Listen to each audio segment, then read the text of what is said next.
ഇന്ന് വളരെ അപ്രതീക്ഷിതമായി വന്നൊരു അനൗൺസ്മെൻ്റാണ് ലാലേട്ടൻ്റെ അടുത്ത ചിത്രം.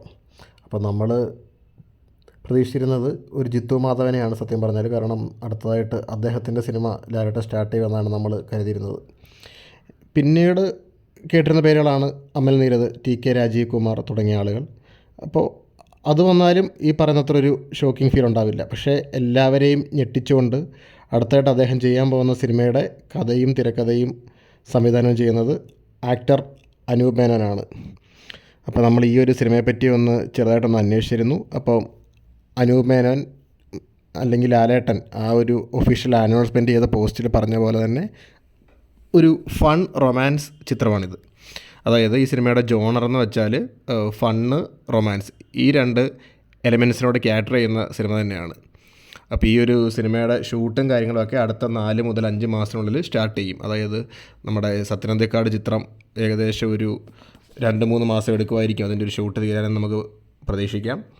അങ്ങനെയാണെങ്കിൽ ആ ഒരു സിനിമ കഴിഞ്ഞ് ലാലേട്ടൻ വേറെ ഏതെങ്കിലും ഒരു ചിത്രത്തിൻ്റെ ആദ്യ ഷെഡ്യൂൾ ചെയ്യുമായിരിക്കാം. അല്ലെങ്കിൽ അദ്ദേഹം ആക്ട് ചെയ്തുകൊണ്ടിരിക്കുന്ന അന്യഭാഷാ ചിത്രങ്ങൾ ഏതെങ്കിലും കംപ്ലീറ്റ് ചെയ്യുമായിരിക്കും എന്ന് കരുതാം.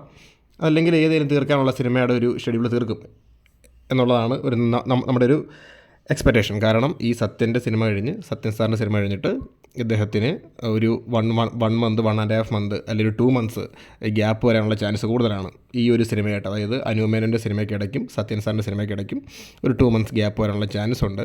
അപ്പോൾ ഡെഫിനറ്റ്ലി അദ്ദേഹം ആ ടൈമിൽ വേറെ ഏതെങ്കിലും സിനിമയുടെ ഷെഡ്യൂൾ തീർക്കുമായിരിക്കും എന്നുള്ളതാണ് നമ്മുടെ ഒരു എക്സ്പെക്റ്റേഷൻ.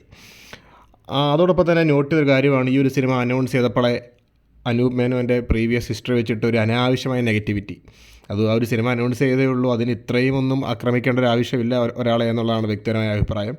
കാരണം വേറൊന്നും കൊണ്ടല്ല, പണ്ട് ഞാനിതുപോലെ ഈ ദുൽഖറിൻ്റെ സീതാരാമം സംവിധായകൻ ഹാനു രാഘവപ്പുടി, അദ്ദേഹത്തെ ഞാൻ കുറേ പറഞ്ഞിട്ടുള്ളതാണ്. വേറൊന്നും കൊണ്ടല്ല, ഇങ്ങനെ ആൾക്കാർ ചോദിക്കുമ്പോൾ ഇങ്ങനെ പറയാമായിരുന്നു, ഇയാളുടെ 4 സിനിമയും പോരാ, ആ സിനിമകൾക്കൊന്നും വലിയൊരു മെറിറ്റില്ല, അതുകൊണ്ട് ഈ സിനിമയ്ക്ക് എന്തിനാണ് അദ്ദേഹം ചെയ്യുന്നത്, അത് ഫ്ലോപ്പായി പോകുന്നു. പക്ഷേ തിയേറ്ററിൽ പോയിട്ട് ഞാൻ കരഞ്ഞിട്ടുള്ളൊരു അപൂർവ സിനിമയിലൊന്നാണ് സീതാരാമം. കാരണം അത്രയ്ക്ക് ആ സിനിമ നല്ലതായിരുന്നു. അപ്പോൾ അതൊക്കെ അത്രേ ഉള്ളൂ. ആ ഒരു ദിവസം ഇതെല്ലാം വർക്കാവും ഒരാൾക്ക്, അല്ല ഇല്ലാഴികയൊന്നുമില്ല. നമ്മൾ എത്രയോ വലിയ സിനിമകൾ വലിയ സംവിധായകന്മാരുടെ എക്സ്പെക്റ്റ് ചെയ്ത് പോയി പൊട്ടിപ്പോയിരിക്കുന്നു. അപ്പോൾ അങ്ങനെ നോക്കുമ്പോൾ ഒരാൾ ഇത്രയൊന്നും ആക്രമിക്കേണ്ട ആവശ്യമില്ല. അദ്ദേഹം ആ സിനിമ ചെയ്യട്ടെ. ആ സിനിമ ചെയ്യാൻ പോകുന്ന നേരത്തെ തന്നെ ഇത്രയും നെഗറ്റിവിറ്റി കുത്തി അദ്ദേഹത്തെ ഒരു പ്രഷർ ചെയ്യേണ്ട ആവശ്യമുണ്ടെന്ന് തോന്നുന്നില്ല. അപ്പോൾ അദ്ദേഹം ആ സിനിമ ചെയ്യട്ടെ. ആ സിനിമ ചെയ്തതിന് ശേഷം നമുക്ക് നോക്കാം എന്താകുമെന്ന്. എന്തായാലും ലാലേട്ടൻ്റെ ഏറ്റവും സ്ട്രോങ് സോണാണ് ഫണ്ണും റൊമാൻസും, നമുക്ക് എല്ലാവർക്കും അറിയാം. അപ്പോൾ അത് നന്നായി വർക്കൗട്ട് ചെയ്താൽ ആ സിനിമ നന്നായി ബോക്സ് ഓഫീസിൽ ഹിറ്റാകും, അതിൽ സംശയമൊന്നുമില്ല. അപ്പോൾ എന്തായാലും ഈ സിനിമ ഒരു അടുത്ത 4-5 മാസത്തിനുള്ളിൽ ഷൂട്ട് സ്റ്റാർട്ട് ചെയ്യും. വളരെ ഷോക്കിംഗ് ആയിട്ടുള്ളൊരു അനൗൺസ്മെൻ്റ് ആയിരുന്നു എന്നുള്ളതാണ് സത്യം.